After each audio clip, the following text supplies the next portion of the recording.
Bonjour et bienvenue à vous tous qui êtes connectés sur cet appel, sur ce webinaire. Et... Ouais, Aurélie, on peut commencer, je pense. Oui, Sanoussi, tu peux y aller. Nous avons lancé l'enregistrement. Ok, donc ça marche. Donc bonjour à tout le monde et merci d'avoir rejoint cet appel, ce webinaire. En fait, nous avons voulu faire sur Alpha Sahel en face à face, mais avec la situation actuelle, nous sommes en train de faire ça et j'espère que la technique va nous permettre de le faire. Et merci une fois encore à tous. Et comme je l'ai dit, vous pouvez vous introduire. Et au besoin, si vous voulez parler, vous levez la main dans le chat box, comme ça on a une idée de avec qui on est. On y va, Aurélie, pour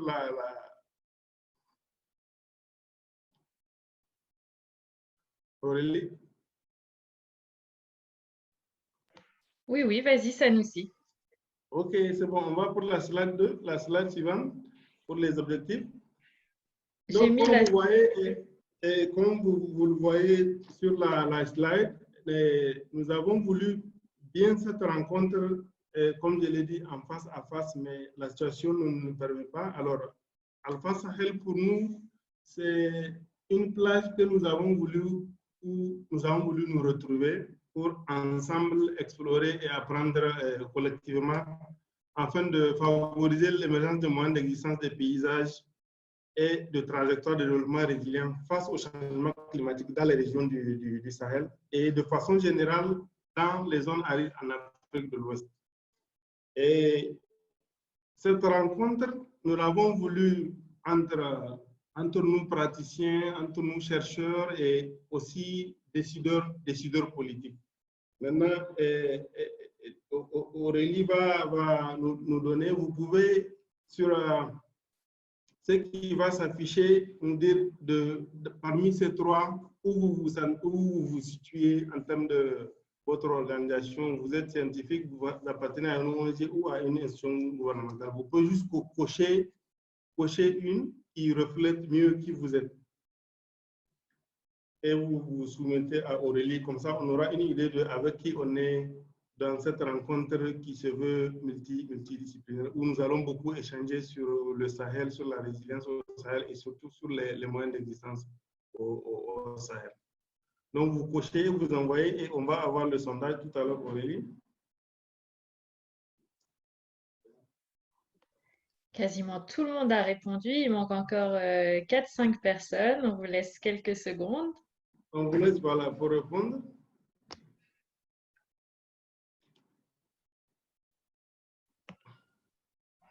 Donc, comme je l'ai dit, ce que nous allons, cette rencontre de 2 heures que nous allons avoir, merci bien Aurélie, et je vois que nous avons 73% des personnes qui proviennent des ONG, et 14% sont des scientifiques et des institutions gouvernementales, on a aussi 14%. Donc voilà un melting pot de qui nous sommes et de qui nous sommes pour faire les discussions.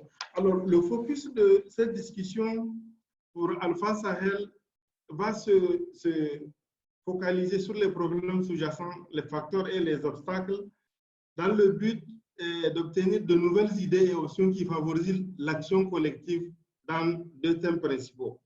Le premier thème, la population résiliente, donc nous allons discuter sur les moyens d'existence interconnectés dans un climat futur et aussi sur l'aspect territorial, notamment les paysages résilients, où nous allons discuter de la gestion des ressources naturelles dans les territoires multi-usagers.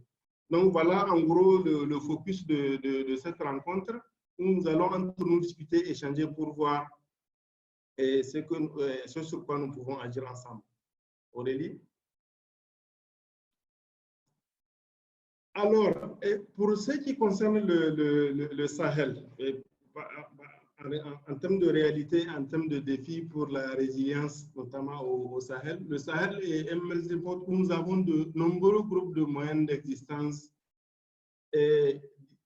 différents qui partagent les mêmes ressources et qui sont vulnérables aux risques et aux impacts des changements climatiques. Nous nous trouvons avec des agriculteurs, des agropasteurs, des éleveurs,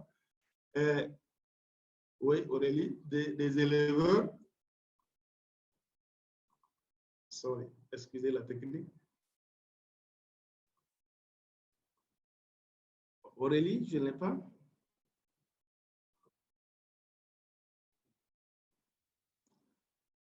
Désolée, est-ce que tu vois l'écran? Excusez-moi pour la technique. Non, non, je ne vois pas l'écran. Je veux peut-être retourner sur mode. Alors, attendez. Oh, maintenant c'est bon. Ah bon, tu peux venir l'écran? Donc, je disais, tout l'ensemble nous allons faire ces discussions autour de tous ces acteurs qui sont dans ce contexte et une série de questionnements autour de cela sur comment gèrent-ils et comment peuvent-ils gérer collectivement leur écosystème et les risques climatiques actuels et futurs et comment maintenir leurs moyens d'existence et aussi régénérer les ressources rares dont ils dépendent tous. Nous sommes dans un contexte sahélien qui fait face à de nombreuses crises, notamment la crise en lien avec le changement climatique. Aussi, comment peuvent-ils y parvenir en facilitant une plus grande collaboration, un accès équitable en évitant des conflits? Parce que de plus en plus, la zone du Sahel, en lien avec le changement climatique, fait aussi face à cette insécurité qui persiste. Et aussi, les discussions vont s'orienter sur quels sont les facteurs moteurs et les obstacles actuels auxquels ils font face et quels sont les défis et risques additionnels, donc supplémentaires. Aurélie. Voilà. Donc, pour la rencontre d'aujourd'hui, en fait, j'ai dit, comme je l'ai dit tout à l'heure, nous avons voulu faire de cette rencontre en face à face avec la rencontre ici à Niamey, mais hélas, on n'a pas pu. Alors, pour ce webinaire d'aujourd'hui, nous allons focaliser notre attention sur comment explorer les tendances actuelles et futures qui ont un impact sur la résilience face au changement climatique et la sécurité des moyens d'existence dans le Sahel, comme nous parlons du Sahel. Et pour cela, nous aurons deux présentations. Une présentation sur les tendances en matière de moyens d'existence et la gestion des ressources naturelles au Sahel. Et une autre présentation sur l'aperçu des tendances et les incidences passées et futures sur les changements climatiques. Et ces deux présentations seront respectivement assurées par Awais Yahya. Awais Yahya est coordonnateur d'un projet transfrontalier Niger-Tchad et qui est mis en œuvre par un consortium d'ONG, l'idée par Oxfam, donc avec CARE International et International Alert, avec l'appui des ONG locales. Donc, c'est un projet de renforcement de la résilience et de la cohésion sociale dans les zones frontalières du Niger et du Tchad. Donc, Awais va nous faire la présentation sur les tendances en matière de gestion en matière de moyens d'existence.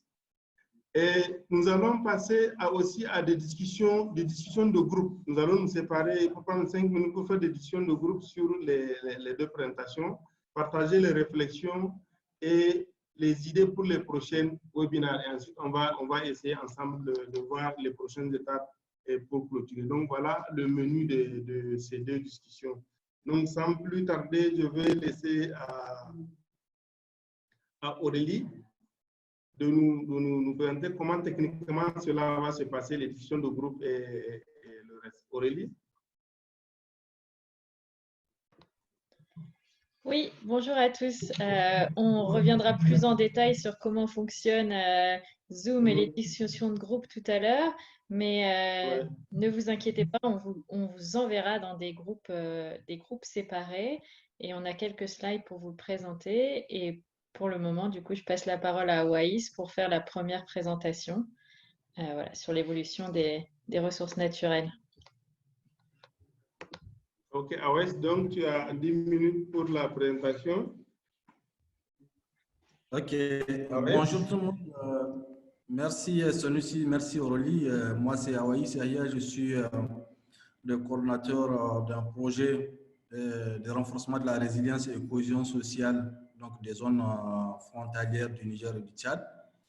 C'est un projet qui est mis en œuvre en consortium par Oxfam, Care International Alert avec des ONG nationales au Niger et au Tchad et qui vient de démarrer. Mais avant, j'ai beaucoup travaillé à Care, notamment sur le programme Adaptation Learning Program avec Fiona et Aurélie Sonissi, mais aussi avec Brest. C'est ce qui a fait l'honneur donc de me désigner pour faire cette présentation. L'objectif de cette présentation, c'est de montrer un peu l'évolution de la base des ressources naturelles et son utilisation dans le Sahel. Sonissi vient de parler donc de multi-usagers des moyens d'existence qui caractérisent les zones arides. Et cela va nous permettre de voir au Sahel, comme toutes les zones arides, que le Sahel se caractérise par des moyens d'existence multiples, utilisant la même base des ressources naturelles à des fins différentes, notamment par les agriculteurs, les pasteurs, les pêcheurs, les fourrageurs, les chasseurs, pour ne citer que cela. Et cette utilisation s'est faite avec vraiment une concurrence sur l'accès donc aux ressources naturelles par ces différents utilisateurs. Et dans le Sahel, on verra que vraiment les différents moyens d'existence coïncident aussi avec les clivages sociaux existants. Par exemple, au niveau donc des utilisateurs, nous avons aussi les pasteurs, les femmes qui exploitent donc le karité, les jeunes sans terre qui pratiquent donc la chasse comme un moyen donc de complément de revenus, les adultes, les hommes et les agriculteurs. Et on assiste aussi à des revendications concurrentes qui sont inhérentes au niveau de ces zones arides au Sahel. Et surtout vraiment là où les structures de gouvernance, donc de gestion de ces ressources naturelles ne sont pas mises en place ou bien ont de faibles capacités. Et là, vraiment, on assiste à des conflits récurrents par rapport donc à l'accès et à la gestion donc de ces ressources naturelles.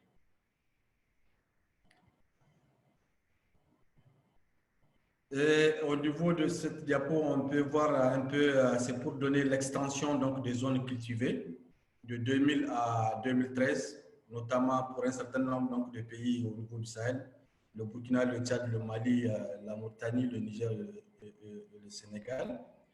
On voit bien qu'entre 2000 et 2013, la superficie des terres cultivées a connu une expansion significative dans le Sahel. Une grande partie de cette expansion est due à la conversion donc, des terres non cultivées et des pâturages en terres agricoles.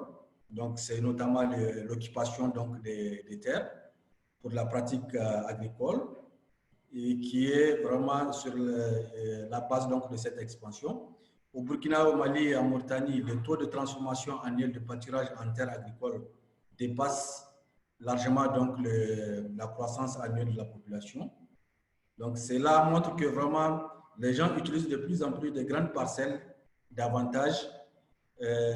Ça peut s'expliquer soit à l'utilisation ou bien à l'accès de nouvelles technologies pour augmenter les superficies cultivables, notamment les tracteurs pour les labours, les différents mécanismes donc, de développement donc, de culture qui sont aujourd'hui faciles donc, au niveau de ces zones. Donc ça, c'est vraiment des données de l'USAID qui nous a permis d'avoir ces informations. Si on regarde cette diapo, c'est des données donc, de la FAO qui nous montrent aussi l'augmentation du cheptel de 2000 à 2017 dans ces mêmes pays donc, du Sahel. On voit bien entre 2000 et 2017, le nombre de têtes de bétail a augmenté de manière significative dans tous les pays. Au Burkina, au Tchad et au Mali, le taux de croissance annuelle du bétail dépasse largement donc, le taux de croissance annuelle de la population rurale. Cela suggère que les gens possèdent aussi de plus en plus vraiment du bétail.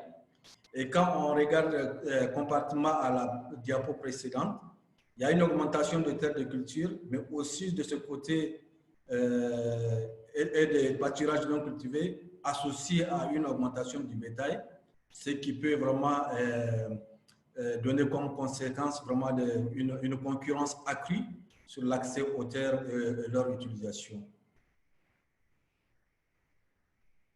Et par rapport aussi aux superficies donc, de ressources en eau, là aussi, nous avons ici une comparaison donc, de 1975, des années 1975, 2000 et 2013. On voit bien que le graphique montre une réduction de la superficie de couverture en eau dans tous les pays sahéliens, alors que plusieurs pays du Sahel ont connu une augmentation de la superficie couverte par l'eau à partir de 1975. Il montre aussi une réduction de la superficie couverte de l'eau entre 2000 et 2013. Donc, vraiment, la réduction est beaucoup plus constatée entre 2000 et 2013 au niveau de ces pays sahéliens. Le Mali, le Niger et la Mauritanie avaient moins de surface couverte par l'eau en 2013 qu'en 1975. Donc, c'est des années vraiment de sécheresse que tout le monde connaît donc, dans ces pays sahéliens. Le Mali et le Niger présentent une réduction importante de la superficie couverte par l'eau entre 2000 et 2013. Et quand on voit pratiquement au Niger, c'est réduit de presque la moitié. Donc, quand on essaie de voir aussi la situation par rapport à l'agriculture irriguée, donc la pratique de l'agriculture irriguée dans ces pays sahéliens aussi nous montre une augmentation donc des superficies de terres agricoles irriguées dans tous les pays sahéliens. Et les augmentations ont été particulièrement marquées entre 2000 et 2013. Et quand on essaie de voir, vraiment il y a un pic donc, au niveau du Mali, donc, qui pourrait vraiment s'expliquer par l'utilisation surtout donc, des différentes rives donc, du fleuve Niger par rapport donc, à l'agriculture irriguée. Le Burkina Faso, le Mali, la Mauritanie et le Sénégal ont multiplié par 3 leur nombre d'habitants. Ce qui peut expliquer aussi cette augmentation donc, de superficie irriguée au niveau de ces pays. Et quand on regarde avec les différentes diapos précédentes, on voit que vraiment il y a moins d'eau disponible dans ces pays sahéliens et on constate de l'autre côté une augmentation des terres irriguées, mais aussi une augmentation donc, du bétail, ce qui est susceptible vraiment d'entraîner une concurrence accrue donc, pour l'accès à la terre et l'utilisation de ces différents moyens de distance donc, au niveau donc, de ces pays. Et là, cette utilisation, cette concurrence donc, de moyens d'existence, de l'utilisation des moyens d'existence au niveau de ces pays sahéliens, va entraîner beaucoup de conflits. Et quand on essaie de regarder vraiment cette diapo, ça nous permet de voir l'incidence de conflits au Mali, au Burkina, le Niger et le Tchad, où cette analyse a beaucoup centré ces informations sur les violences contre les civils et les différentes batailles donc, de janvier 2015 à 2019. Donc vraiment, là, on voit bien un pic donc, au niveau du Burkina, donc de 2015 à 2019, où on assiste à 102 cas. La même chose donc pour le Mali. Mais de l'autre côté, il faut aussi dire qu'il y a une augmentation significative au niveau du Niger et du Tchad par rapport donc, au conflit. Si on compare, par exemple, en 2017, on est à 6 cas au Niger, à 4 cas au Niger, à 4 cas donc, au Niger et au Tchad. Et en 2019, on est allé jusqu'à 44 cas. Donc, ce qui veut dire que vraiment, il y a une augmentation donc, de conflits au niveau donc, de ces zones.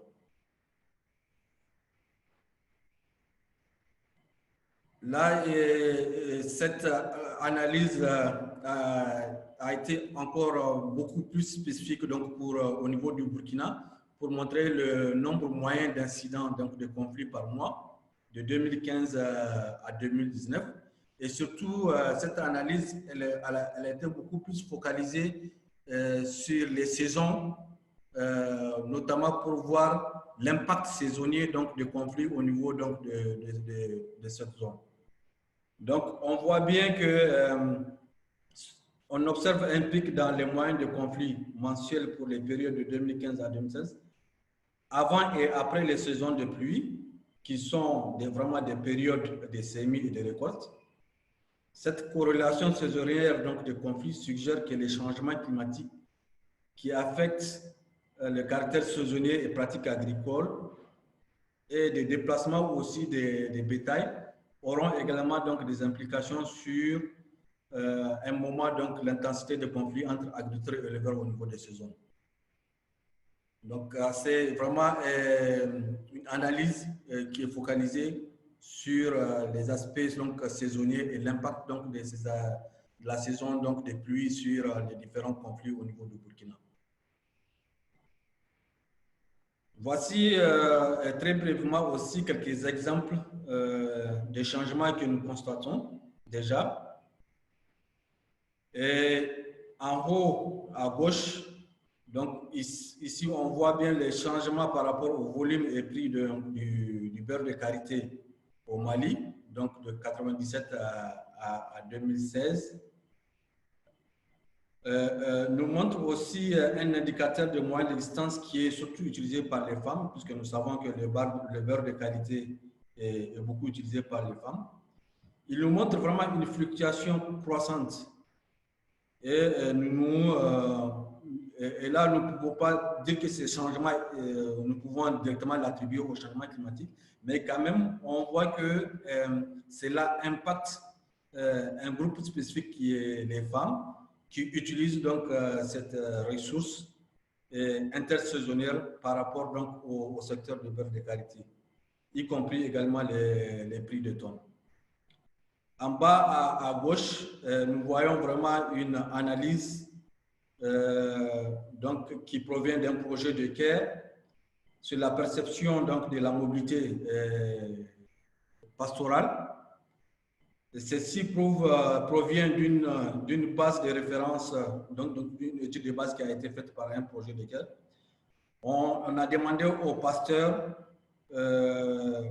comment les schémas de mobilité avaient été changés vraiment durant les 30 dernières années. Et on constate largement qu'il y a une augmentation considérable de la mobilité transfrontalière et une forte réduction de la mobilité inter- et intra-régionale au sein des pays. Il se peut que les pasteurs avec l'impact du changement climatique, doivent parcourir de longues distances pour pouvoir accéder donc à l'eau, mais aussi donc au pâturage. Et ce qui a aujourd'hui été confirmé par beaucoup d'études au niveau de ces pays. À droite aussi, c'est toujours des données de référence d'un projet de CARE, où en haut, donc, on essaie de voir comment les agriculteurs, les agro-pasteurs et les pasteurs ont subi un choc climatique, et aussi en bas, comment ils se sont remis donc de choc climatique. Nous voyons que si les agro-pasteurs sont les plus, même si les agro-pasteurs sont les plus susceptibles donc, de subir le choc climatique, ils ont aussi les plus donc des chances de se remettre complètement. Cela pourrait s'expliquer par la diversité donc de moyens d'existence, comme ils pratiquent l'agriculture et en même temps donc l'élevage. Il peut y avoir d'autres explications, mais néanmoins, il faut poser ces questions pour savoir est-ce qu'on pourrait assister à un glissement vers l'agro-pastoralisme alors que le climat est en train donc de changer, le climat est en train d'être imprévisible. Est-ce que cela signifierait que pour la façon dont les ressources naturelles sont gérées et contestées, cela va beaucoup impacter les agriculteurs comme les éleveurs. En résumé, nous pouvons dire que la pression exercée sur les ressources naturelles du Sahel provient des moyens d'existence différents. Néanmoins, c'est vraiment des moyens qui sont interconnectés, qui utilisent les ressources naturelles disponibles de différentes manières. À mesure que la pression sur les ressources naturelles augmente et que les impacts du changement climatique s'aggravent dans le Sahel, les capacités aussi des différents groupes, notamment donc les usagers donc de ces moyens d'existence à négocier, l'utilisation et l'accès aux ressources naturelles productives risquent d'être de plus en plus sollicités. Il y a aussi, les données montrent une augmentation significative des conflits dans tous les pays. Des conflits au Sahel semblent avoir une forte dynamique aussi saisonnière. Les moyens d'existence et la vulnérabilité évoluent de manière dynamique au Sahel sous l'effet de nombreux facteurs. Parmi ces facteurs, on peut citer l'évolution de la base des ressources, la demande concurrentielle des ressources naturelles, l'évolution de la variabilité climatique et du climat. Il y a aussi les prix, les conflits, etc. Et ces facteurs interagissent les uns des autres de manière très complexe dans le Sahel. Donc voilà ce que j'ai voulu partager avec vous pour montrer l'évolution de la base des ressources naturelles et son utilisation dans le Sahel à travers donc, les usagers multiples donc des zones arides au niveau du Sahel. Merci. Et merci beaucoup Awais pour ce timing et merci pour la pertinence de cette présentation. Je vois déjà des questions qui émergent dans le chat box. Je vous encourage à vivement faire vos questions. Je pense que nous allons sans tarder passer à la deuxième présentation qui sera faite par Dr Youssouf sur les tendances climatiques actuelles et futures. Donc, Dr Youssouf Sané est le chef de service climat et projection climatique à l'Agence de l'aviation civile et de la météorologie du Sénégal. Il est en même temps coordinateur du projet AMA 2050. Donc, docteur, je vous passe la parole. Merci, Senoussi. Bonjour à tous. Bonjour. Voilà, je m'en vais vous présenter, comme indiqué Senoussi, le changement climatique dans la région du Sahel. Donc, sur ce, je vais d'abord essayer de parler avec vous sur quelques questions clés au niveau du Sahel, c'est-à-dire de comprendre comment est-ce que les températures évoluent au niveau du Sahel, ainsi que la pluviométrie, est-ce qu'elle sera importante ou faible. Il y a aussi d'autres questions qu'on va regarder, c'est-à-dire les tendances climatiques futures. C'est de voir si les saisons de pluie seront plus longues ou plus courtes, ou est-ce qu'on aura plus d'événements extrêmes ou pas, et est-ce que ces changements seront plus amplifiés dans le futur, qu'en disent les modèles. Donc, voilà. Donc, je vais vous présenter d'abord sur ce diapo un peu les zones climatiques au niveau de l'Afrique. Et sur ce, nous allons nous focaliser sur notre zone d'étude qui est le Sahel, avec voilà, cette partie qui est, comme vous le voyez sur la figure, qui est vraiment aride. Donc, avec toutes les couvertures végétales qu'on a dans cette zone. Donc, vas-y, Senoussi, next. Voilà, maintenant, la première question, c'est de voir comment évoluent les températures au niveau du Sahel. Donc, sur ce graphe, vous voyez deux courbes d'évolution, c'est-à-dire la courbe d'évolution des températures maximales, qu'on a dit des températures journalières souvent, et des températures nocturnes en bas. Donc, au niveau global, nous savons que le réchauffement planétaire n'est pas uniforme. Donc, au niveau du Sahel, nous avons noté une augmentation de 1,1 degré Celsius depuis 1950. Bon, c'est la période où on a des données observées à peu près correctes. Mais aussi, quand on regarde de manière temporelle, nous avons aussi constaté que l'augmentation est plus marquée. L'augmentation est plus marquée au mois d'avril. Il y a un micro qui est ouvert, je ne sais pas si...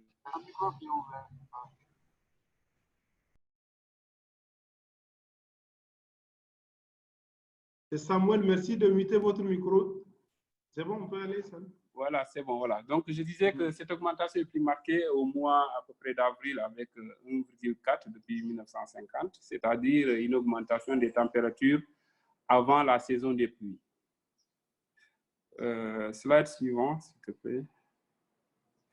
Voilà. Maintenant, quand on essaie de se projeter dans le futur, donc nous avons choisi deux scénarios, par exemple, le scénario d'émissions élevées, qui est le scénario RCP 8.5, et un scénario d'émissions intermédiaires, qui est le scénario d'émissions intermédiaires.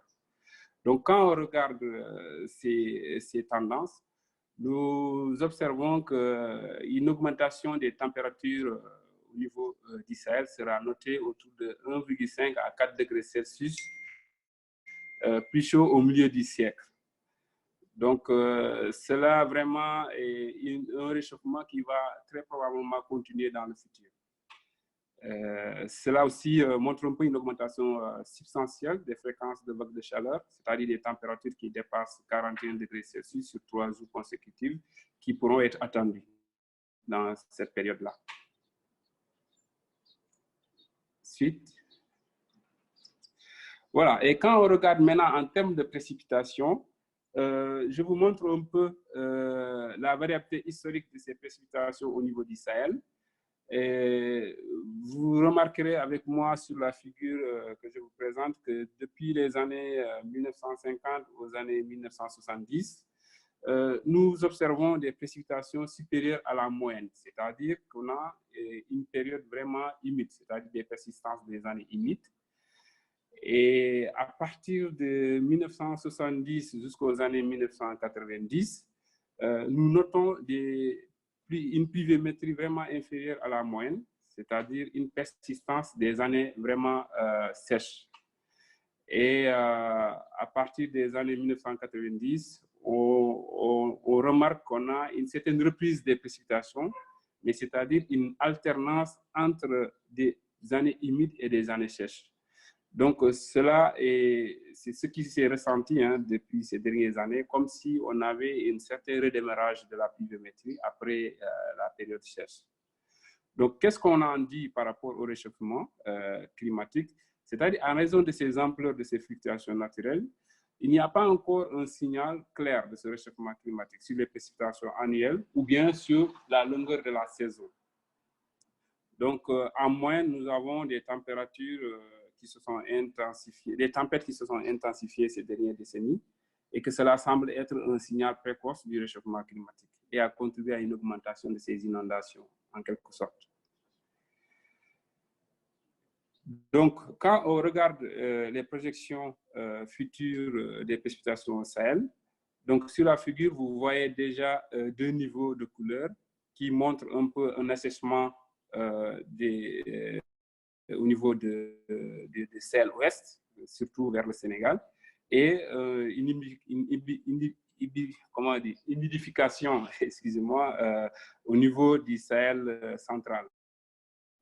Donc, il existe vraiment une incertitude considérable du cumul annuel des précipitations, c'est-à-dire que le scénario le plus probable qu'on a, c'est une augmentation de ces précipitations vers l'est et une diminution vers l'ouest. Mais cela n'empêche qu'on pourrait avoir aussi une augmentation des précipitations au niveau de l'ouest ou une diminution parce qu'il y a une grande incertitude des projections des modèles. Mais aussi, ce qui fait aussi contribuer fortement à cette idée, c'est qu'on prévoit une augmentation du nombre de pauses pluviométriques pendant la saison des pluies dans la zone où on a mentionné que les précipitations vont diminuer. Donc, dans l'Ouest, l'issue la plus probable est une saison de pluie plus courte avec des sécheresses plus fréquentes. Mais tout ceci, tous ces changements seront plus importants en fonction qu'on ait une augmentation des températures de 2 degrés Celsius de réchauffement climatique qu'à 1,5 degrés Celsius au niveau du Sahel. Suite. Voilà. Et quand on regarde en termes d'événements extrêmes, nous avons constaté que sur la bande sahélienne, nous aurons de plus en plus des orages intenses. Donc, ces projections futures montrent cette intensification à l'échelle du Sahel de ces événements extrêmes et que si on combine cela à l'augmentation de la population au niveau de la zone, nous avons un risque très, très élevé d'inondation dans cette zone sahélienne. Donc, et cela va contribuer fortement, n'est-ce pas, à impacter les populations sur ces événements, comment dire, un impact lié à ces événements extrêmes. Donc, si on essaie de résumer le climat observé au niveau du Sahel, nous pouvons dire qu'on a noté une certaine augmentation de la température autour de 0,6 ou 0,8 degrés Celsius entre 1990 et 2010, ce qui est légèrement supérieur à la moyenne mondiale. Mais aussi, on a constaté que le nombre de jours ou de nuits chauds va particulièrement augmenter, alors que le nombre de jours ou de nuits froides a particulièrement diminué. Mais aussi, on a remarqué qu'on a de plus en plus, n'est-ce pas, une augmentation de la fréquence, n'est-ce pas, et de la gravité des événements pluviométriques extrêmes et des inondations.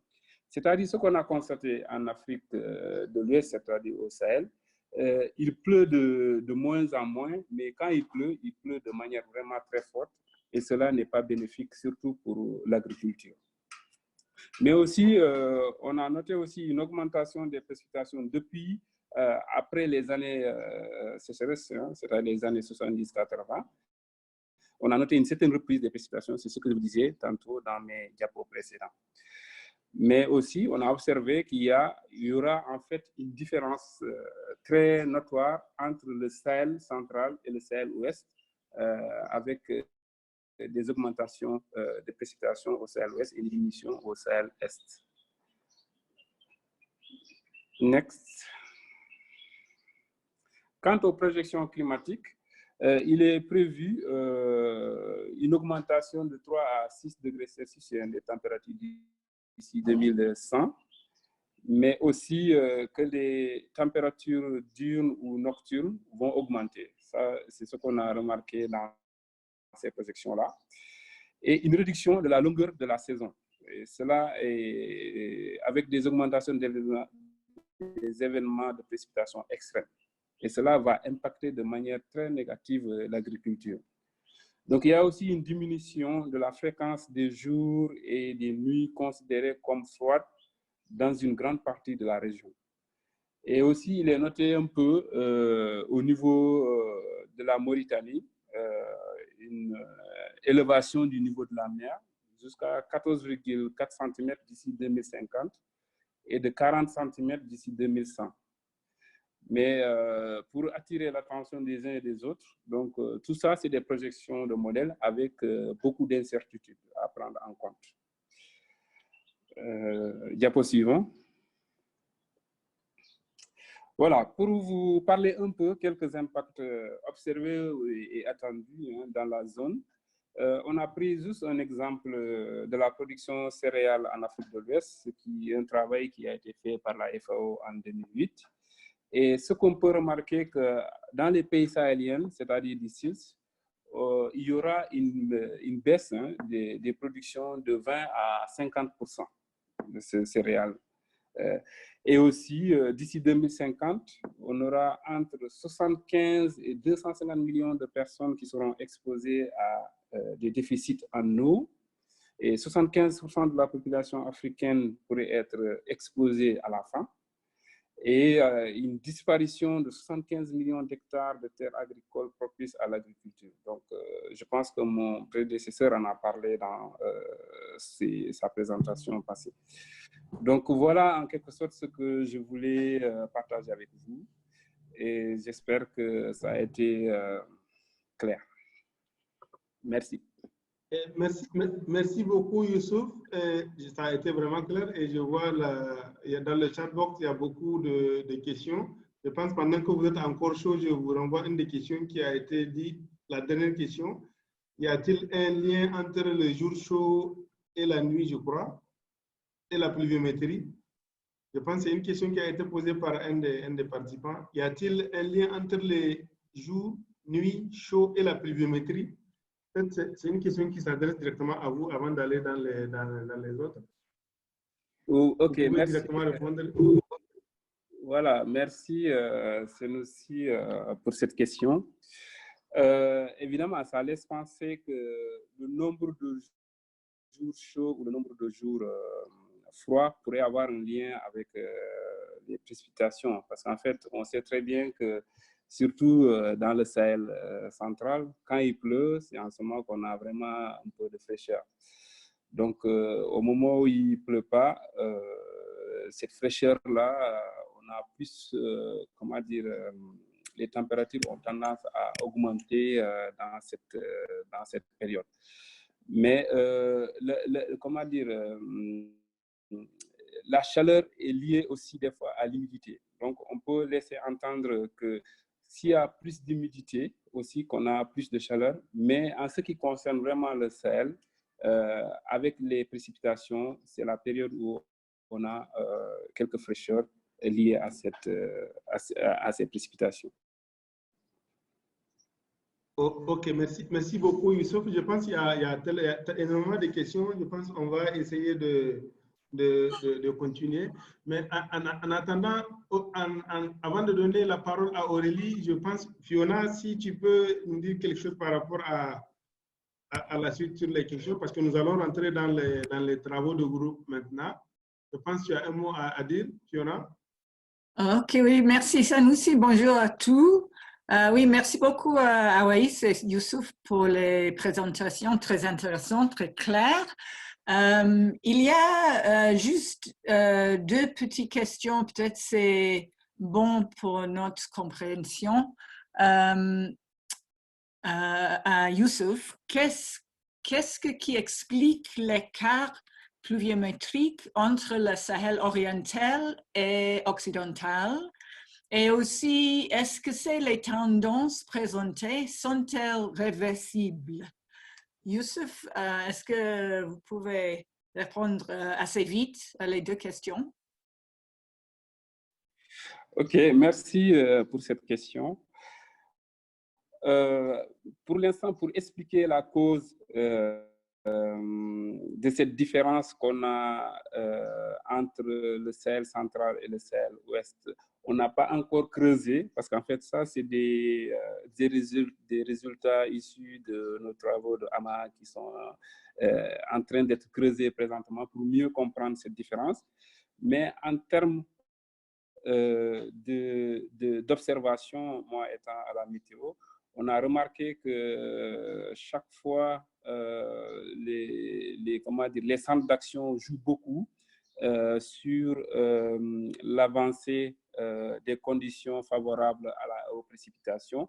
Et ici au Sénégal, ce qu'on a observé chaque fois quand les systèmes organisés qui nous arrivent de l'Est vers l'Ouest, une fois quand ils approchent vers le Mali avant d'arriver au Sénégal, il y a beaucoup d'inhibition dans nos zones qui fait que les systèmes commencent à se dissiper. Donc ça, c'est juste une interprétation que j'ai.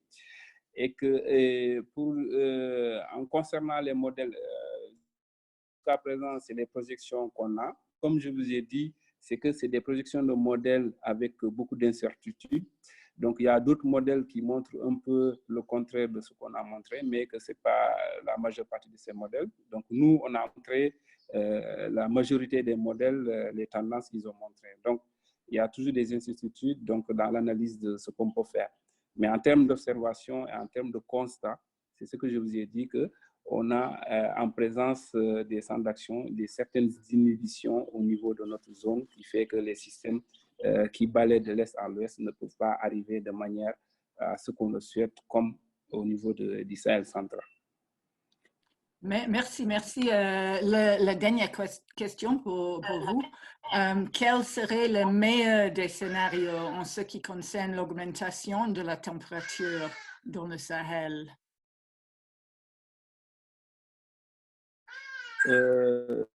J'ai pas bien compris la question. Le meilleur scénario de l'augmentation des températures au Sahel? Le meilleur des scénarios, oui. Je crois que qu'est-ce que c'est la position la plus bonne. Ok, je comprends maintenant. En fait, le meilleur des scénarios qu'on peut avoir au niveau du Sahel, c'est une augmentation des températures au maximum de 1,5 degrés. Parce qu'on l'a vu, si on arrive à 2 degrés Celsius, donc on a déjà vu les impacts que ça peut créer. Donc l'idéal, c'est d'avoir une augmentation des températures d'ici, comment dire, au milieu du siècle. Donc une augmentation de 1,5 degrés Celsius. Merci beaucoup Youssouf. Et merci aussi à Dr. Suleiman parce qu'il faut quitter maintenant, mais il a mis quelque chose dans le chat box très intéressant pour regarder à le site de SEALS pour avoir beaucoup plus d'informations. So, merci pour ça et merci pour être avec nous jusqu'à maintenant. Pour le reste des questions, il y a beaucoup de vraiment intéressantes questions dans le chat box sur la première présentation, mais surtout ça, c'est les questions assez larges, c'est les questions qu'il faut vraiment penser un peu plus profondes. Et je veux juste dire que les participants d'Alpha Sahel, nous sommes des experts. Nous avons l'expertise différente des praticiens, des recherches, sciences, et les gens de gouvernement, les politiques, les décisions. Mais nous avons tous l'expérience et l'expérience différente de travailler en le Sahel, qui est très important. Cette connaissance et expertise. Ce que je propose, à cause aussi de temps que nous avons, et pour les questions sur le conflit, sur le pastoralisme vis-à-vis les fermiers et les problématiques vraiment dans le Sahel, sur la résilience, le conflit et tout ça, je propose que nous allons discuter toutes les questions comme ça et nous pensons aussi dans la discussion de groupe qui est la prochaine chose à faire dans cette webinaire. J'espère que ça va avec tout le monde et si oui, je demande à Aurélie à continuer maintenant.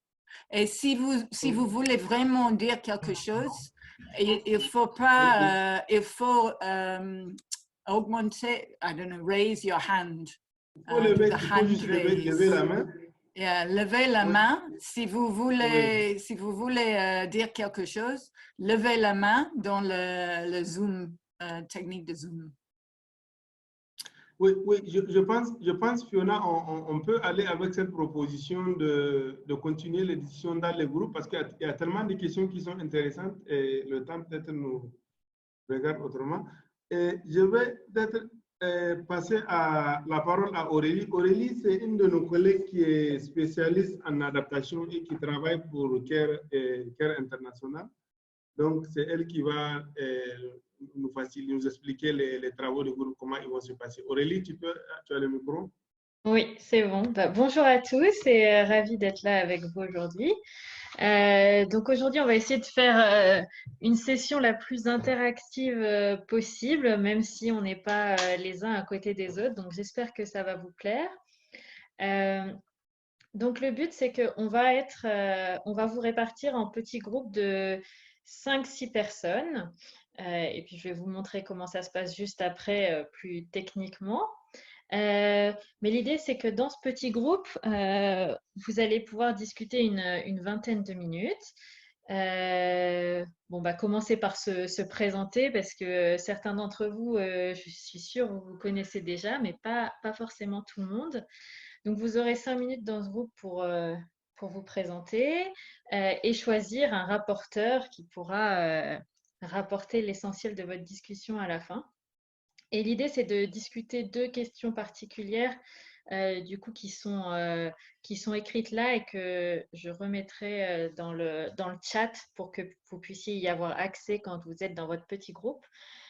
La première question, c'est de savoir pour vous de quelle manière le changement climatique a un impact sur les différents groupes de personnes. Et donc, c'est des groupes qui ont des moyens d'existence différents, donc que ce soit les agriculteurs, les agropasteurs, les pastoralistes, mais ça peut être aussi une différence homme-femme ou une différence en fonction de l'âge ou de l'appartenance ethnique.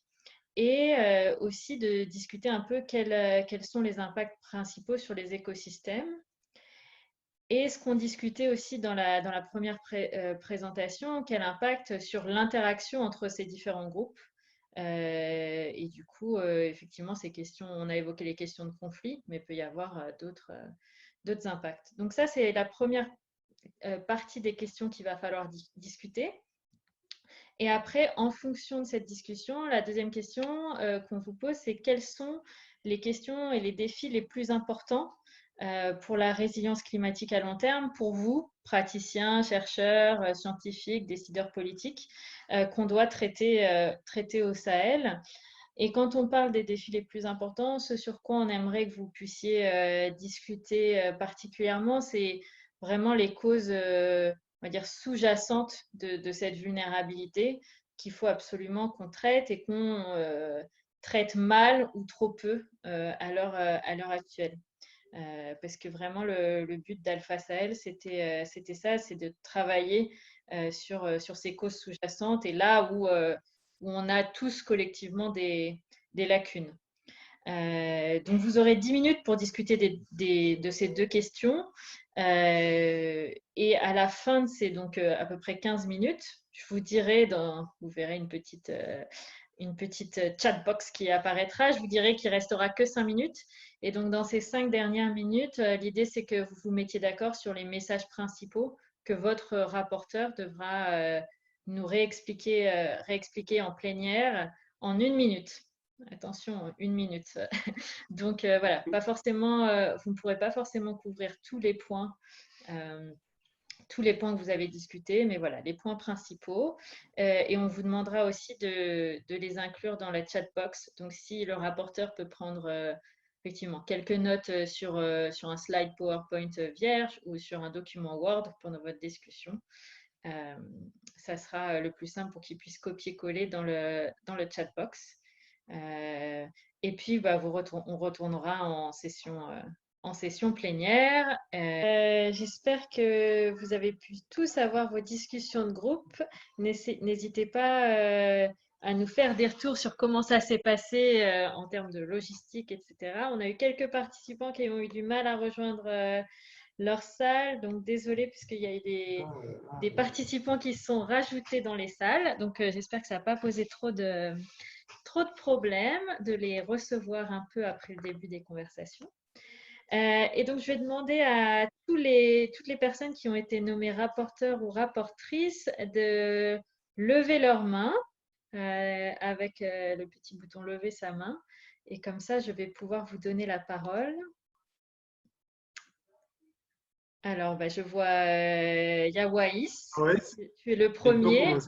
Alors, Yawaïs, je te laisse la parole pour faire cet exercice périlleux de faire un récapitulatif en 1 minute. Oui, je vois Yawaïs, Tankari, Norman. OK. Yawaïs, vas-y. Oui. OK, merci Aurélie. Donc, on était 5 personnes. Il y a Abdelkader, il y a Nouba de Caire, Tchad, Abdelkader de Caire, Niger, il y a Fofana de Wetland à Sévaré et moi-même. Donc, il y a une 5e personne qui ne nous a pas regagné, je ne sais pas c'est qui.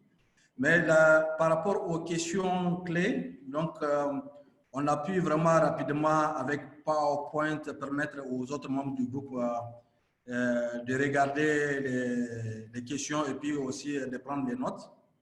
Sur la première question, à savoir de quelle manière le changement climatique a-t-il un impact sur les différents groupes et les écosystèmes dont ils dépendent.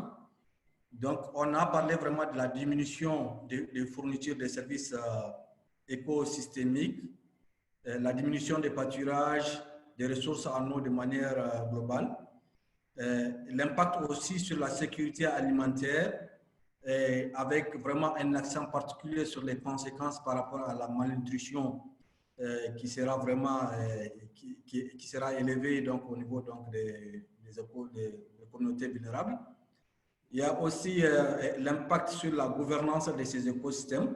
On sait qu'aujourd'hui, avec la complexité, mais aussi par rapport donc, à la raréfaction de ces ressources, on assiste à un changement et à des révoltes sur la question de gouvernance au niveau de certaines localités. Il y a aussi l'impact sur lié aux questions. C'est où pour lever la main là? C'est où hein? Je suis en train de saisir ça dans les checkbox là. Allô, Ila, tu peux muter? Ila, tu peux muter? Je peux t'envoyer les diapos après. Ou tu peux copier et mettre sur le chat box, si c'est possible, après. Quoi. Après. Ok, d'accord. Okay. Donc, il y a les questions liées aux inégalités. Comme on sait que l'impact du changement climatique n'est pas ressenti de la même manière chez les femmes, les jeunes et puis certains groupes spécifiques. Donc, il y aura donc l'augmentation des inégalités et de l'équité par rapport aux questions d'adaptation. Les changements d'itinéraire de transhumance, donc on a vu ça à la première présentation. Le fait que vraiment il y a l'impact du changement climatique, aujourd'hui on a de plus en plus vraiment l'itinéraire de transhumance des pasteurs qui changent d'une zone à une autre. Et par rapport à la deuxième question sur les défis les plus importants pour la résilience climatique à long terme, pour nous les praticiens, les chercheurs, mais aussi les décideurs. Donc, on se dit que bon, c'est une question vraiment qui est liée aux capacités où les grands défis, c'est surtout d'avoir les approches les plus adaptées qui peuvent permettre vraiment aux communautés vulnérables d'avoir des stratégies pratiques d'adaptation qu'ils peuvent vraiment utiliser. Il y a aussi la prise en compte des connaissances endogènes et des innovations, par exemple l'utilisation des informations climatiques, mais aussi une approche qui va permettre l'accès, surtout l'accès vraiment de ces informations aux populations les plus vulnérables. Il y a aussi la question de la mise en œuvre même de ces technologies adaptées à ces différents groupes vulnérables. C'est-à-dire, non seulement il faut chercher des technologies les plus adaptées, mais il faut les mettre vraiment à la disposition donc, des communautés les plus vulnérables. L'autre défi, c'est aussi l'accès aux fonds d'adaptation. Aujourd'hui, on sait que la capacité de certains acteurs, des différents acteurs au niveau local, ne permet pas à ces groupes d'accéder à des fonds d'adaptation et de développer des stratégies d'adaptation ou bien de développer des plans d'adaptation au niveau de leur localité. Donc ça, c'est vraiment des défis majeurs que le groupe a pu relever. Eh bien, super. Parfait. Merci, donc, moi, j'ai noté ça. Du coup, on va passer au groupe suivant. Omar, je vois que tu es le suivant sur ma liste, donc je vais te donner la parole avec la petite recommandation de surtout insister sur les points qui n'ont pas été déjà dits par Yawaïs, parce qu'on doit essayer de rester dans la minute de reporting. Donc, Omar, Omar, c'est à toi.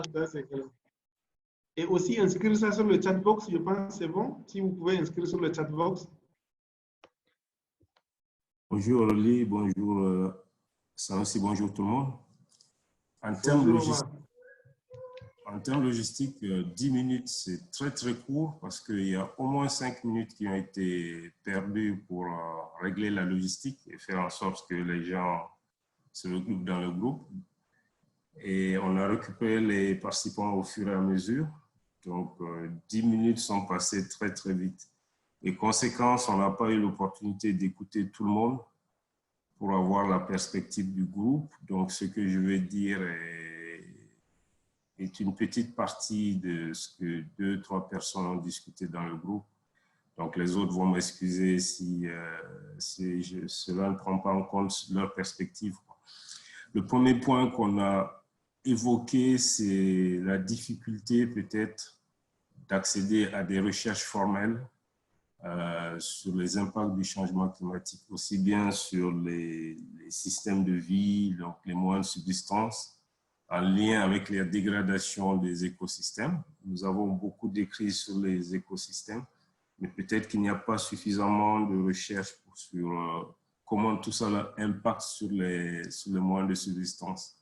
Par contre, l'information à laquelle nos projets accèdent, c'est ce qu'on appelait les observations empiriques, qui viennent des discussions participatives avec les communautés à différents niveaux, les différents groupes pasteurs, agro-pasteurs, les groupes de femmes, les groupes de jeunes. Et là, les témoignages sur les impacts qu'ils vivent au quotidien sont très, très forts.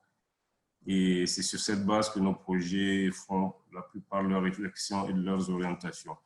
Rapidement, 2 points sur les témoignages qu'on veut mettre en lumière, c'est la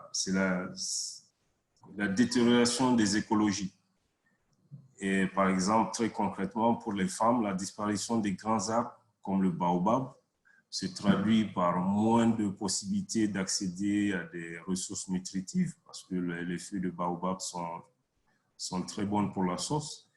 Et donc, dans notre zone, la zone de Maradi au sud, beaucoup de femmes font la relation entre la malnutrition et puis le fait qu'elles n'ont plus accès à ces essences arbustives, à ces essences arborées qu'elles mettaient dans la sauce.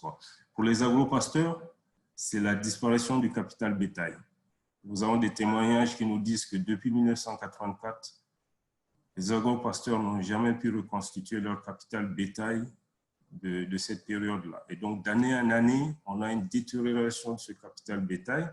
C'est ce qui fait que j'avais posé la question tout à l'heure. En quoi on apprécie le fait que les agro-pasteurs se remettent mieux? Oui, peut-être qu'ils changent de stratégie, mais leur stratégie principale qui est basée sur l'élevage a fortement périclité. Et aujourd'hui, les agro-pasteurs sont plus versés dans l'agriculture que dans l'élevage. Donc, en gros, c'est ce que je voulais mettre en lumière. Merci. Merci Omar pour ce résumé qui a effectivement pris un tout petit peu plus d'1 minute. Et effectivement, vous êtes le groupe où il y a le plus de personnes qui ont rejoint un peu plus tard. Donc voilà, d'où les difficultés, mais merci de les avoir partagées. Donc je passe la parole maintenant à Norman. J'espère que j'écorche pas les noms, désolée, pour nous faire un petit résumé de ce qui s'est dit dans le groupe en insistant sur les points qui n'ont pas été déjà dits, s'il vous plaît. Merci. Oui, merci. Alors, par rapport à la discussion du groupe, on a d'abord commenté les impacts du changement climatique sur les activités des pasteurs et des agropasteurs, particulièrement en ce qui concerne les pasteurs, la dégradation des zones de pâturage, le tarissement des sources d'eau et toute la pression sur les espaces qui affecte la diminution de la production et la productivité des produits de l'élevage comme le lait et la viande, et aussi les revenus tirés de ces activités. À la fois aussi le déménagement des pasteurs sur des zones plus vertes qui alimentent aussi le phénomène de conflit autour de l'usage des ressources naturelles liées à l'élevage et à l'agriculture. D'autre côté, par rapport à l'agriculture, la dégradation des sols liée à la sécheresse et comment ça affecte le rendement de la productivité céréalière et aussi accroître les risques d'insécurité alimentaire. Et d'autre côté, on a commenté aussi les impacts sur les inégalités, concrètement sur les inégalités de genre, ainsi que concerne les femmes, comment ça augmente la charge de travail domestique non rémunérée quand il s'agit d'attirer les ressources en eau, et la baisse de productivité dans les activités agricoles qui affecte aussi les activités des femmes pour assurer la sécurité alimentaire au niveau du foyer. Et à la fois aussi au niveau de comment le changement climatique accroît les inégalités sociales, économiques et aussi géographiques, non? Et par rapport à la deuxième question, on n'a pas eu beaucoup de temps, mais on a rapidement commenté comment le défis de baisse de productivité et de revenus affectent les différents groupes socio-économiques et quelles sont les alternatives à mettre en place dans un contexte où il y a plus de bouches à nourrir. D'autre côté, on a commenté aussi les perspectives d'augmenter la recherche d'espèces et de variétés plus résilientes pour s'adapter. Et finalement, le lien avec le financement climat au niveau décentralisé et qui soit accessible pour les communautés et qui soit investi selon les besoins réels des communautés. Voilà, ça c'est le rapport de notre groupe. Merci. Merci beaucoup, Norman. Du coup, avec des points effectivement additionnels sur les autres groupes. Je passe directement, avant de commenter, on fera un commentaire un peu plus global. Je passe directement la parole à Inès pour le prochain groupe. Voilà, il faut dire que chez nous aussi, on a connu quelques problèmes. Allô? Oui, vas-y, on t'entend très bien.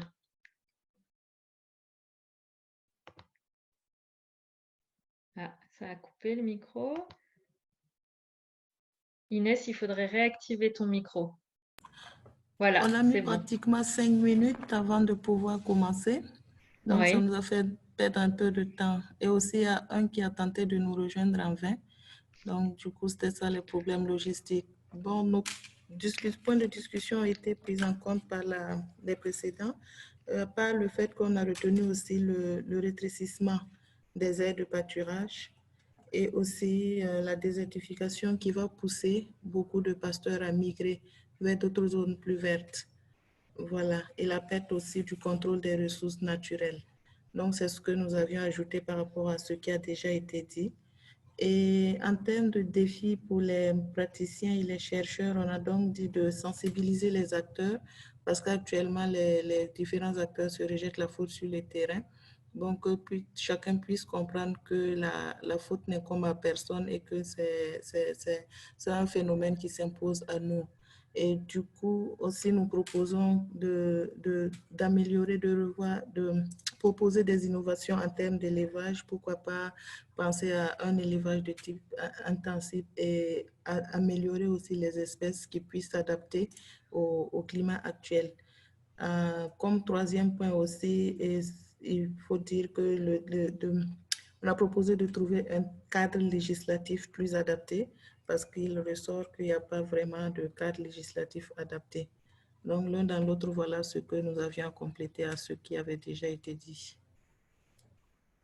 Merci beaucoup, Inès. Et sous la minute, très très bien. Je vais du coup passer la parole à Ila maintenant.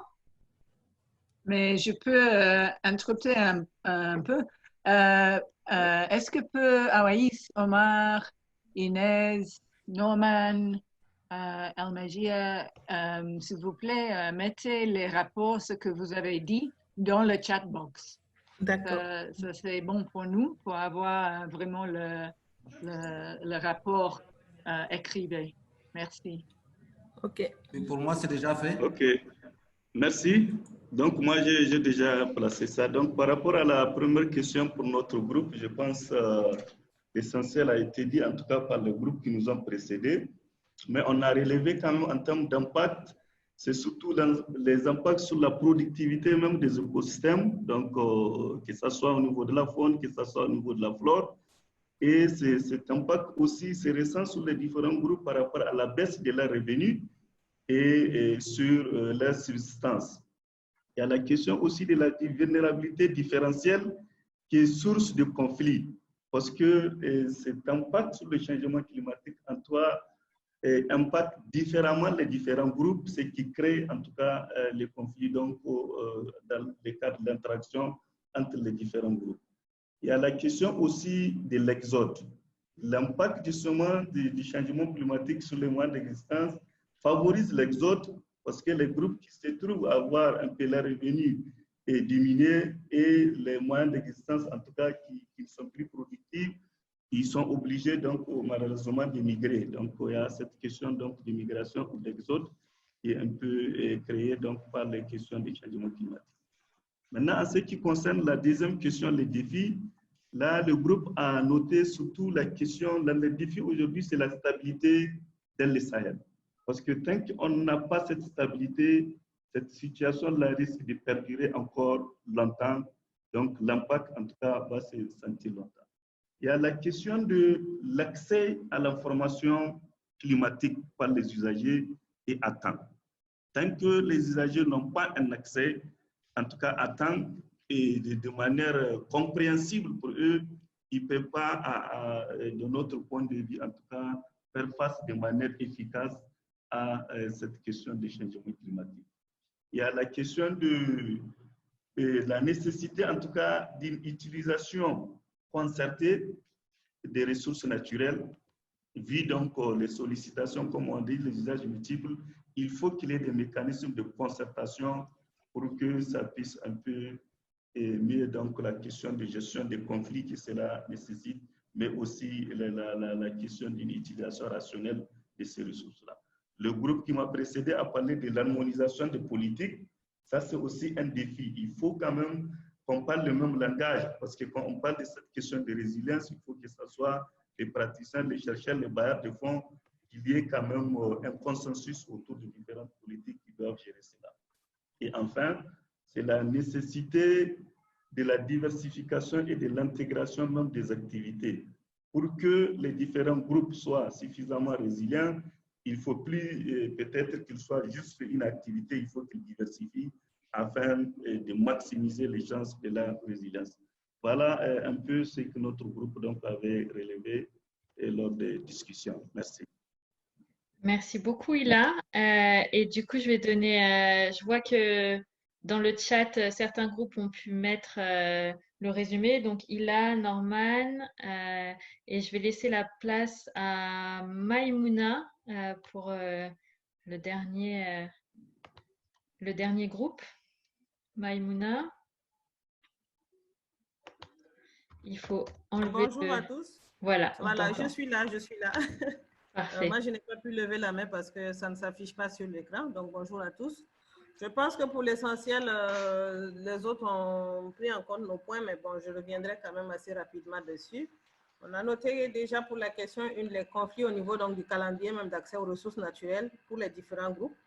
Puisque si le calendrier était normalement respecté, je parle d'une gestion rationnelle des ressources dans un contexte normal. Par exemple, on a les éleveurs qui doivent rentrer à une période précise après que les agriculteurs soient passés et ainsi de suite. Mais tout cela est brouillé dans le contexte du changement climatique. Donc, ça ne peut qu'exacerber les tensions parce que les calendriers agricoles, les calendriers même saisonniers ne sont plus respectés. Et la diminution des fourrages, l'assèchement et l'assèchement des points d'eau. Une inversion brusque aussi de la température qui peut impacter sur les populations, le couvert végétal, la dégradation des écosystèmes aussi, ainsi que le bétail. Et puis même la disparition donc, possible de certaines espèces végétales, fauniques et aquatiques. Et bien sûr, ça a été dit aussi, cela entraîne un mouvement de population. Au niveau donc de la question 2, donc les défis les plus importants pour la résilience climatique, on a retenu le fait qu'il faille intégrer l'information climatique dans la planification du développement.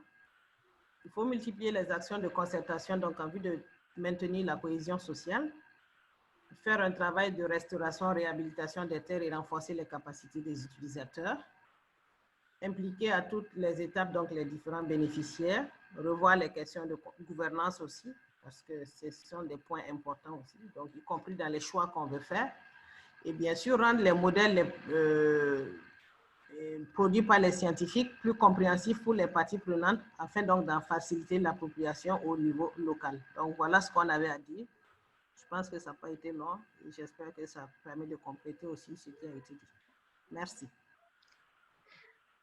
Merci beaucoup. Alors, je vois que certains m'ont envoyé les informations en privé. Alors, j'essaye juste de copier-coller, désolée, pour que tout le monde, si chaque personne du groupe peut au contraire partager avec tout le monde. Donc, dans le chat, ça veut dire qu'au lieu d'envoyer à Aurélie Sénos, vous envoyez à tout le monde pour que vous puissiez partager les points.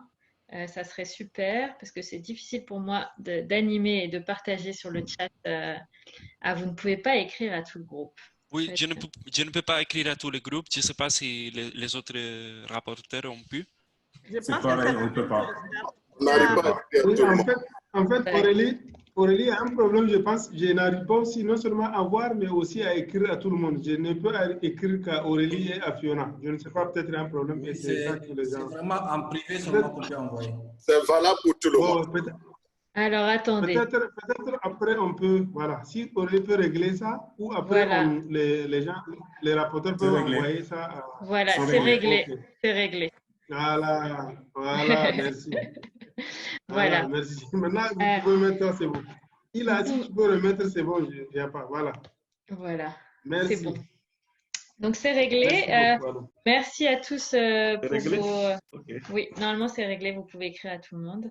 Merci à tous pour vos interventions. Je pense qu'il y a beaucoup de choses qui ont été communes à tous les groupes et notamment les impacts sur les ressources naturelles et les services. Vous avez parlé de services écosystémiques, mais voilà ce que nous apporte la nature, ce que nous apportent les arbres, que ce soit en termes nutritionnels, en termes de sécurité alimentaire plus globalement. Donc ça a été relevé par pas mal de monde et je pense que c'est intéressant. Aussi sur les impacts économiques et notamment la baisse de revenus, sur les impacts en termes de conflits qui peuvent être générés parce que les impacts sont différenciés, parce qu'il y a une compétition sur les ressources qui augmente. Et comme ça avait été dit dans la première présentation, pas mal de problèmes de gouvernance. Peut-être qu'il y a deux ou trois défis que j'ai relevés dans plusieurs présentations qui me semblent assez intéressants et qui pourront nourrir les prochains webinaires. J'ai beaucoup aimé ce que Inès disait, c'est un défi commun, il ne s'agit pas de stigmatiser certains acteurs, mais effectivement, il y a un besoin de mobiliser l'ensemble des acteurs, c'est un défi commun et donc il faut améliorer la coordination. Et plusieurs personnes disaient, on a des accès, les ONG ont plutôt accès à des informations empiriques, mais parfois on a du mal à accéder à la recherche. Donc voilà, comment on fait en sorte que l'ensemble des informations soient accessibles à tous et qu'elles soient accessibles en particulier aux populations les plus vulnérables pour qu'elles puissent décider elles-mêmes. Et puis, comment on agrège aussi toutes les informations qui sont disponibles, parce que c'est vrai que plusieurs ONG peuvent intervenir dans on va dire une même région, même sous un même département, et les informations ne vont pas être compilées ensemble, et donc on va avoir beaucoup de rapports, mais pas d'informations compilées disponibles. Donc voilà, il y a sûrement des pistes. Dans ce cadre, il y a eu aussi un gros défi sur le cadre législatif qui a été souligné et aussi sur l'accès aux financements climatiques locaux. Donc voilà, pas mal de choses à penser pour nos futures réflexions. Et du coup, je vais laisser aussi la parole à Oblé pour nous partager, lui, ses quelques réflexions finales par rapport à ce qui a été déjà dit. Oblé travaille chez Wascal, pour ceux qui ne le connaissent pas. Donc, Oblé, je te laisse la parole. Alors, merci bien Aurélie. Je suis vraiment désolé pour cette participation un peu, j'allais dire, entrecoupée. Alors, je pense que très rapidement, pour ce qui est de la première question, si à la fin il y a quelques minutes, je vais revenir un peu sur Wascal. En tout cas, je vois que les différents groupes ont bel et bien, en tout cas, j'allais dire, parcouru la question. Je pense que ce que j'allais dire comme synthèse finale sur cet aspect, c'est qu'ils ont mentionné de façon globale la diminution de la fourniture des services écosystémiques. Et nous savons que les différents groupes socio-économiques mentionnés dépendent énormément de ces services écosystémiques. Et ces services écosystémiques, que ce soit du côté de l'agriculture, depuis la fertilité des sols, qui impacte la productivité et par la suite qui a un impact sur la sécurité alimentaire globale, ou que ce soit des aspects, pour rester un peu dans l'air du temps, que ce soit des aspects liés à la santé. On sait que nos populations se soignent énormément en utilisant les plantes surtout, et donc une diminution du couvert végétal et de la biodiversité de façon générale due au changement climatique. Perdre la biodiversité va causer aussi une diminution des services écosystémiques en matière de plantes médicinales que les populations obtiennent donc, de ces écosystèmes-là. Donc, je pense que de façon globale, les différents groupes ont bien donc circoncis ou soulevé les problèmes, même si dans la description, c'est beaucoup plus les conséquences, ce qui découle justement de ces impacts du changement climatique sur les différents écosystèmes qui sont mentionnés. Alors, pour la deuxième question, ce qui est des défis, c'est vrai que les uns et les autres, ils ont soulevé pas mal de défis, mais il y a quand même un ou deux défis que je n'ai pas vu passer dans les groupes. C'est la question, en fait, du financement de la recherche elle-même.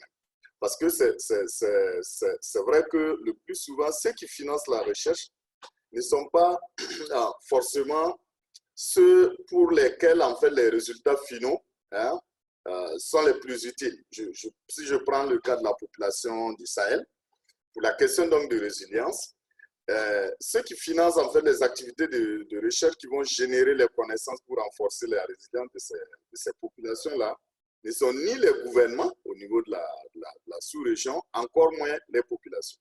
Donc souvent, le fait que le financement vient d'ailleurs est un grand défi, à mon avis, pour ce qui est de l'utilisation ou de l'adéquation donc de ces résultats vis-à-vis donc des besoins réels des populations.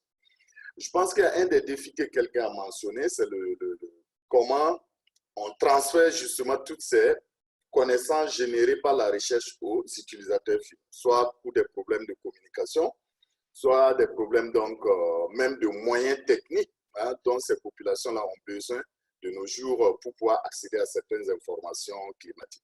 Je peux prendre l'exemple d'informations climatiques qui se transmettent par exemple par smartphone. Ce n'est pas évident que ceux qui ont le plus besoin de ces informations-là aient justement à leur disposition dans les localités qui sont des smartphones. Et même s'ils ont des smartphones et que ça doit fonctionner via Internet, là encore, il y a un nouveau défi en fait qui se pose. Donc, je pense que de façon globale, il y a un défi majeur en matière de communication ou de transmission, en tout cas, ou de conversion des résultats scientifiques en quelque chose de pratique qui peut être utilisé donc par les producteurs ou les décideurs politiques de façon générale. L'autre défi majeur que je vois, c'est en termes donc de timing. Le plus souvent, le timing de la recherche, on prend des temps relativement, j'allais dire, plus grands. On parle de 30 ans de projection sur 30-50 ans. Et par moment, les gens ont besoin juste d'informations qu'ils peuvent utiliser aujourd'hui et maintenant.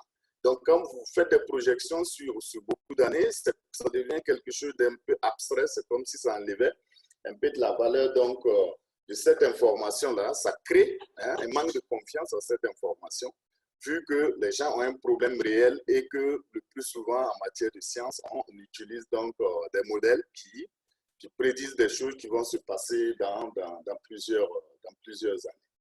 Alors, l'autre élément également, c'est, comment on appelle ça?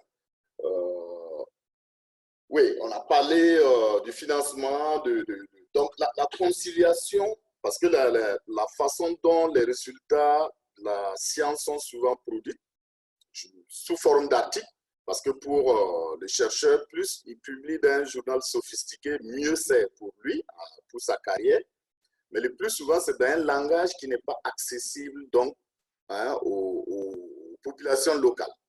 Donc, pour moi, il y a un grand défi en termes donc, de conversion de ce langage scientifique sophistiqué en un langage pratique, en quelque chose de pratique en fait pour les populations, pour qu'ils puissent réellement assimiler ces connaissances scientifiques-là dans les pratiques de tous les jours pour les populations ou même dans les politiques nationales pour ce qui est donc des décideurs politiques au niveau des pays.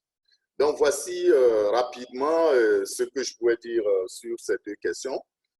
Préciser que je suis donc basé au centre de compétences de WASCAS. WASCAS, c'est le centre ouest africain de services scientifiques sur le changement climatique et l'utilisation adaptée des terres, dont le siège est basé à Accra, mais le centre de compétences où se trouvent les chercheurs donc, se trouve à Ouagadougou, au Burkina Faso.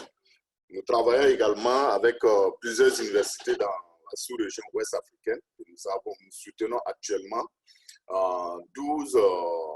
10 écoles doctorales et 10 écoles de master, soit au total 12 12 écoles de formation dans des universités de 11 pays membres donc, de la CEDEAO.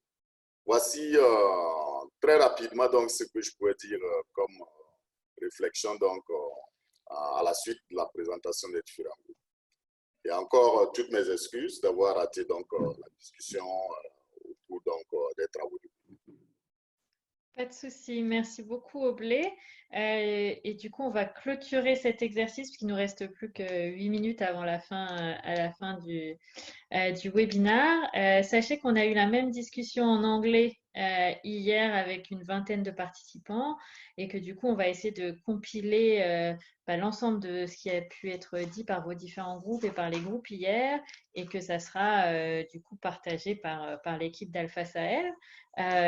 N'hésitez pas si vous pensez qu'il y a des éléments qui ont été oubliés par les présentateurs des groupes parce qu'il fallait résumer tout en 1 minute. N'hésitez pas à les poster dans le chat car on pourra les ajouter par la suite voilà, avant qu'on clôture. Et puis merci à tous d'avoir activement participé et joué le jeu de ces groupes de discussion. Et puis Sanoussi, je te repasse la parole. Merci beaucoup Aurélie et merci aussi à Oblé. C'est vrai, on en a discuté hier, vous devez être absent. Je pense qu'on va essayer de faire la clôture, d'aller dans les prochaines étapes. Et pour voir, Aurélie, tu peux afficher voilà. Donc voilà, en fait, ce que nous suggérons pour vous autres, on va essayer de voir ensemble sur quel thème prioritaire d'apprentissage et de partage et de discussion dans les webinaires sur Alpha Sahel dans les prochaines étapes. En fait, vous avez ici une série de thématiques que nous avons sorties. Donc, vous pouvez juste cliquer sur choisir. Aurélie, vous pouvez choisir jusqu'à 3 allant du prioritaire au plus prioritaire. Donc, vous pouvez cocher sur 3 cases en même temps et on va faire le sondage ça va nous donner une idée de thématiques à aborder sur les prochains webinaires. Donc, vous prenez une minute pour cocher et envoyer et soumettre à Aurélie. Donc, je vous invite à cocher sur 3 thématiques à la fois. Comme ça, Aurélie va faire la synthèse et nous afficher à l'écran. Merci. Et si vous pensez qu'il manque quelque chose ou que vous avez un autre thème à proposer, vous pouvez cocher « Autre » et insérer dans la boîte de discussion votre proposition supplémentaire. Donc, il y a déjà 8 personnes qui ont voté. On laisse un peu de temps pour les personnes supplémentaires. Oui, on prend 1 minute juste pour cocher. Vous pouvez cocher jusqu'à 3 à la fois. Comme ça, on va voir vos préférences sur les prochains appels webinaires. Et je note qu'on est en train d'essayer de voir autant que faire se peut, d'aller dans le sens de ce webinaire pour faire des discussions assez intéressantes sur la résilience au Sahel et comment nous, en tant que praticiens, en tant que chercheurs ou en tant que décideurs politiques, pouvons contribuer à cet aspect à travers nos échanges. Comment nous pouvons appuyer les populations vulnérables dans le Sahel à mieux faire face à ces différents défis dont nous avons évoqués dans nos discussions. 24 personnes qui ont voté, 25, il en reste encore 5, 6. Oui, tu peux attendre encore quelques secondes, comme ça les gens, oui. Le maximum on a, le mieux sera. Donc vous pouvez voter et on va voir la tendance. Je vais fermer le sondage là dans quelques secondes. Voilà pour les derniers. Bonjour. Voilà. Tu as jusqu'à combien? Là, on a 27 personnes qui ont voté, 28. On a encore 6. Voilà, ça va venir. On a encore du temps, on a encore 4 minutes, je pense. C'est bon, comme on est à la fin, je pense le plus qu'on a sera. Ça nous dit d'avoir un nombre important de votants, quoi. Oui. Oui, tu vois, c'est ça la démocratie. Il faut avoir un nombre important. Le taux de participation est important. On en est à 90%, okay. Donc je vais clôturer le sondage. Ok, donc voilà. c'est bon, je pense qu'on peut aller. Et vous affichez les résultats maintenant. Et voilà, et voilà, et voilà. Il y a deux thématiques qui se dégagent, qui sont à 54%. Et ceux qui fonctionnent ou ceux qui ne fonctionnent pas dans la pratique et la recherche en matière de résilience climatique, le premier. Et le deuxième, c'est sur genre, diversité, dimension culturelle de la résilience et des conflits. Et le deuxième qui vient ici, c'est celui de la gouvernance des ressources naturelles parmi les multiples groupes de moyens d'existence et des paysages. Et enfin, le troisième sur les causes sous-jacentes de la vulnérabilité et des conflits. Et je pense que c'est ça qui reflète la réalité de nos idées pour les prochains webinaires. Et je pense, autour de ça, on a une vision globale de ce sur quoi nous, en tant qu'acteurs, pensons de ces différentes discussions. Et je pense que nous, en tant qu'équipe d'Alpha Sahel, nous allons essayer de regarder le tout pour vous faire des propositions sur comment et quand on peut aller dans le sens d'un prochain webinaire. Il y a un autre sondage qu'on devait faire normalement, Aurélie, sur le timing. Oui, peut-être qu'il y a Oblé qui lève la main, si le temps que j'affiche le sondage. Oblé, oui, juste très rapidement dans le commentaire des résultats donc, du sondage, je pense que vous avez oublié le point sur la gouvernance des institutions et résilience. Je pense que ça vient en deuxième position avec l'autre aspect de gouvernance sur les ressources naturelles. Donc, il y a deux thématiques sur la gouvernance. L'autre entre les institutions et l'autre sur les ressources naturelles. Ouais. Et un point... Oui, il y a 46%, c'est vrai. 46% également. Oui, je vois. Je l'ai en bas de l'écran. Oui, je vois. Donc, 46%, c'est vrai. Donc, c'est bon. Ouais. Voilà, c'est tout ce que je voulais dire. Merci beaucoup, Oblé. Et peut-être pour ceux qui n'ont pas suivi le webinaire en anglais, les thématiques, ce qui fonctionne et ce qui ne fonctionne pas, étaient aussi arrivés en premier. Et il y avait aussi une forte demande pour la gouvernance des ressources naturelles. Donc voilà, on va analyser ça de manière plus approfondie, mais effectivement, il y a des similarités entre les deux résultats. Tout à fait. Donc maintenant, on va aller pour les préférences pour ces appels. Et ici, pour vous, une question est posée. À quelle fréquence souhaitons-nous que soient organisés ces prochains webinaires? On fait une fois tous les mois ou moins d'une fois par mois. Vous pouvez voter aussi. On a encore 1 minute, 1 à 2 minutes. Vous pouvez voter et envoyer et soumettre à Aurélie. Comme ça, on va avoir une idée de... Autre nom. C'est fermé, je pense. Là, vous avez fermé, hein? Vous pouvez toujours proposer dans le chat box. Comme ça va nous donner une idée de comment on va organiser les prochains webinaires. Parce que c'est des décisions très intéressantes. Et hier, on a fait la même chose, comme l'a dit Aurélie, avec les anglophones. Et c'était formidable. Aurélie, on a... 25 personnes ont voté, déjà 26 sur 30. Encore 1 minute. Wow. Quelques secondes encore, c'est bon, je pense. Le maximum on a, le mieux sera. Comme ça, on va... Je pense que c'est bon. Et ça va nous donner une idée. Et maintenant, on va mettre le tout ensemble pour partager avec vous dans le mailing list déjà qui nous a permis de faire la communication depuis le départ. Voilà, merci. Et voilà, je vois, on a une préférence de faire ce genre d'appel une fois par mois. 82%, je pense, c'est dit, quoi. Et maintenant, on va, nous, à notre niveau, en tant qu'équipe d'organisation de ce Alpha Sahel, voir comment on peut mettre les choses ensemble et vous revenir. Et je rappelle que ce webinaire a été enregistré. On va partager l'enregistrement. Et tout ce qui est ressorti comme substance de discussion autour de ce webinaire. Donc, on va essayer de partager dans le mailing list. Et enfin, j'aimerais vraiment vous remercier pour votre participation et je passerai la parole à Fiona pour le dernier mot. Fiona, merci à tous et dans l'espoir de nous voir dans un mois. Merci à tous. Fiona, tu as un dernier mot avant de clôturer? Ok, merci. Oui, merci à tout le monde. Comme Sanoussi a dit, nous allons mettez toutes les choses dans le site web. Même déjà, les présentations sont là et aussi un document avec plusieurs informations sur les sciences de changement climatique. Et nous allons utiliser tout ce que nous avons discuté aujourd'hui et aussi hier. Nous allons l'analyse, tout ça, et proposer, après quelques temps, nous allons proposer les prochains webinaires.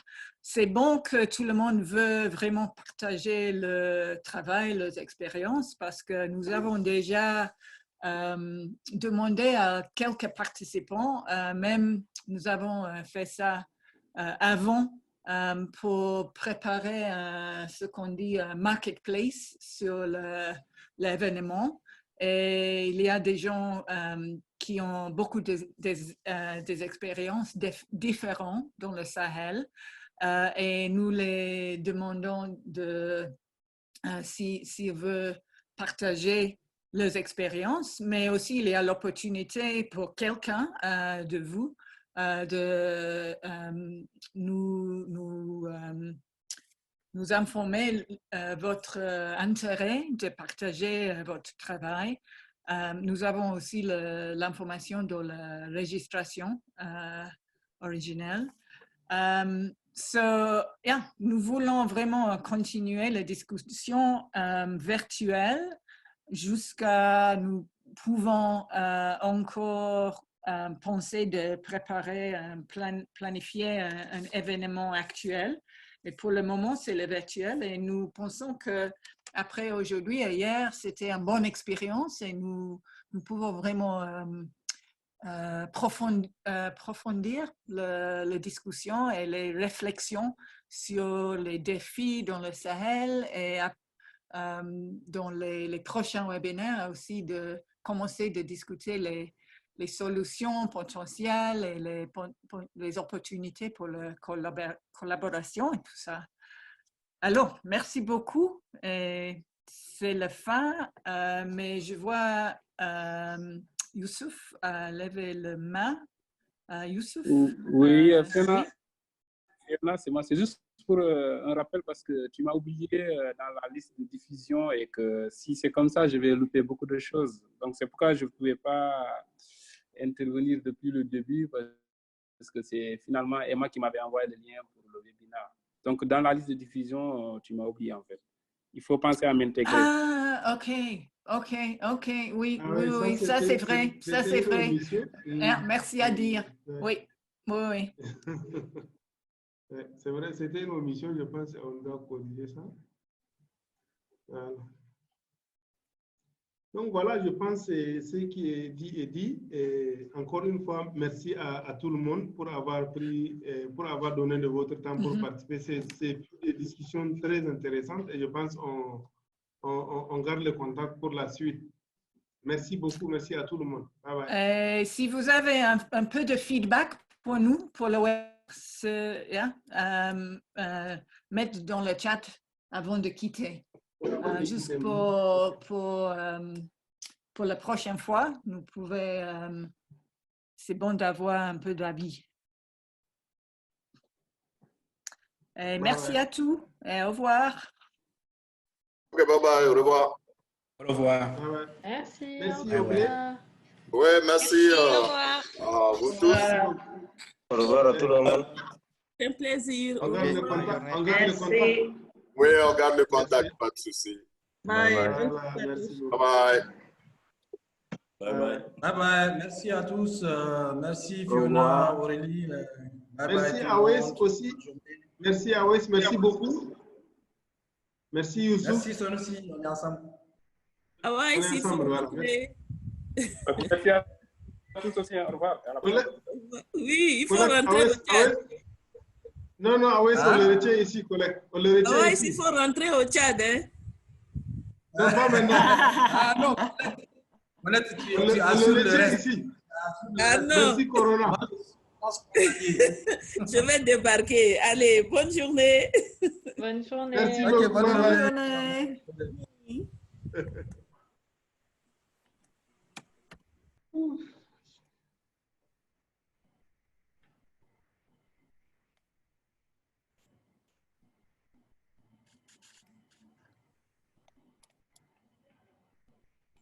Okay. Mona, Aurélie? I have everything from the chat box now.